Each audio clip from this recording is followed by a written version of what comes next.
రాజధాని భూసేకరణను వ్యతిరేకిస్తున్న ప్రజలకు అండగా ఉంటామని వైకాపా అధ్యక్షుడు జగన్ చెప్పారు. బలవంతంగా భూమి తీసుకుంటే తాము అధికారంలోకి వచ్చిన వెంటనే పువ్వుల్లో పెట్టి తిరిగి ఇచ్చేస్తామన్నారు. విజయవాడ సిఆర్డీఏ కార్యాలయం ఎదుట ధర్నా నిర్వహించిన జగన్ రాష్ట్ర ప్రభుత్వంపై విమర్శలు గుప్పించారు.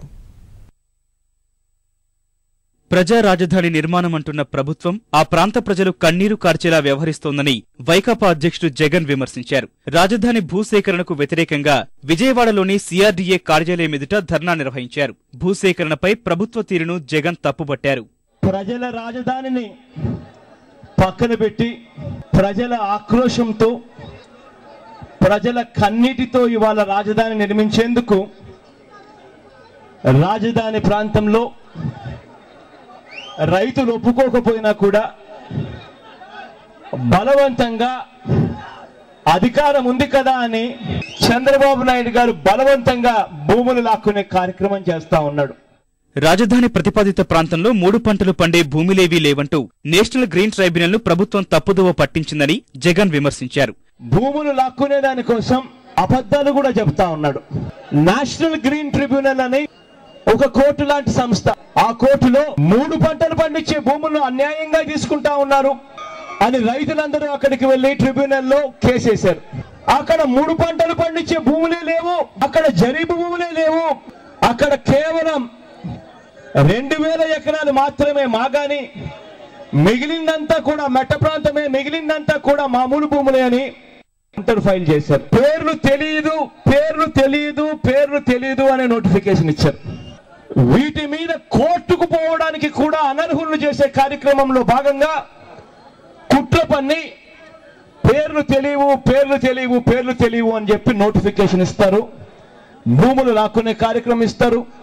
కోర్టులో స్టే ఉన్నా కూడా బలవంతపు భూసేకరణను ఎట్టి పరిస్థితుల్లోనూ ఒప్పుకోబోమన్న జగన్ ఒకవేళ సేకరిస్తే తాము అధికారంలోకి వచ్చిన వెంటనే తిరిగి ఇస్తామన్నారు. అధికారం అన్నది ఎల్లకాలం మీ దగ్గరే ఉండదన్నది గుర్తుపెట్టుకోండి అని చెప్పి చంద్రబాబు నాయుడు గారికి చెప్తా ఉన్నా. మీ ప్రభుత్వం పోతుంది, 2 ఏళ్లకు పోతుందో 3 ఏళ్లకు పోతుందో నాకైతే తెలియదు, కానీ త్వరలో పోతుంది. బంగాళాఖాతంలో కలిసే రోజు కూడా త్వరలోనే వస్తుందని చెప్తా ఉన్నా. మీరు చేసే ఈ అన్యాయం ఎల్లకాలం ఉండదు. వచ్చేది మా ప్రభుత్వం వస్తుందన్న సమసిపోవద్దండి అని చెప్పి చంద్రబాబు నాయుడు గారికి చెప్తా ఉన్నా. మా ప్రభుత్వం వచ్చిన వెంటనే బలవంతంగా ఏదైతే భూములు మీరు లాక్కున్నారో ఆ భూములన్నీ కూడా మళ్ళీ పూలల్లో పెట్టి ఆ రైతులకు వెనక్కిస్తాము అన్న సంగతి మర్చిపోవద్దండి అని చంద్రబాబు నాయుడు గారికి చెప్తా ఉన్నాం.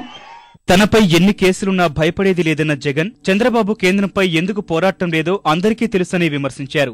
నా మీద కూడా ఆ రోజు కేసులు పెట్టారు. ఆ రోజు కూడా నేను అధికారంలో ఉన్న సోనియా గాంధీ గారితోనే పోరాటం చేశాను. ఆ రోజు భయపడలేదు. ఈ రోజు నా మీద కేసులున్నాయి. ఈ రోజు కూడా భయపడడం లేదు. ఓటు కోసం కోట్లు ఖర్చు పెట్టాడు చంద్రబాబు నాయుడు గారు. ఒక్కొక్క ఎమ్మెల్యేకి 5 కోట్ల రూపాయల నుంచి 20 కోట్ల రూపాయల వరకు ఇచ్చేందుకు ఎర చూపించారు. 8 మంది ఎమ్మెల్యేలతో మాట్లాడుకున్నారు. 100 నుంచి 150 కోట్ల రూపాయలు ఖర్చు చేసేందుకు శ్రీకారం చుట్టాడు. ఆ డబ్బులు చంద్రబాబు నాయుడు గారు ఒక ఎమ్మెల్యేకు ఇస్తూ సాక్షాత్తుగా చంద్రబాబు నాయుడు గారే వీడియో టేపుల్లోనూ ఆడియో టేపుల్లోనూ దొరికిపోయి ఆ నల్లధనంతో దొరికిపోయాడు. కాబట్టి ఆ నల్లధనంతో దొరికిపోయిన ఆ కేసుల నుంచి బయటపడేందుకు ఇవాళ బీజేపీ ప్రభుత్వం దగ్గర, ఇవాళ నరేంద్ర మోడీ గారి కాళ్ళ దగ్గర ఇవాళ సాష్టాంగపడి నమస్కారం చేస్తా ఉన్నాడు చంద్రబాబు నాయుడు గారు. రైతుల రుణమాఫీ, డ్వాక్రా రుణమాఫీతో పాటు ఇతర ఎన్నికల హామీలు నెరవేర్చడంలో ప్రభుత్వం అలసత్వం ప్రదర్శిస్తోందంటూ జగన్ విమర్శలు గుప్పించారు.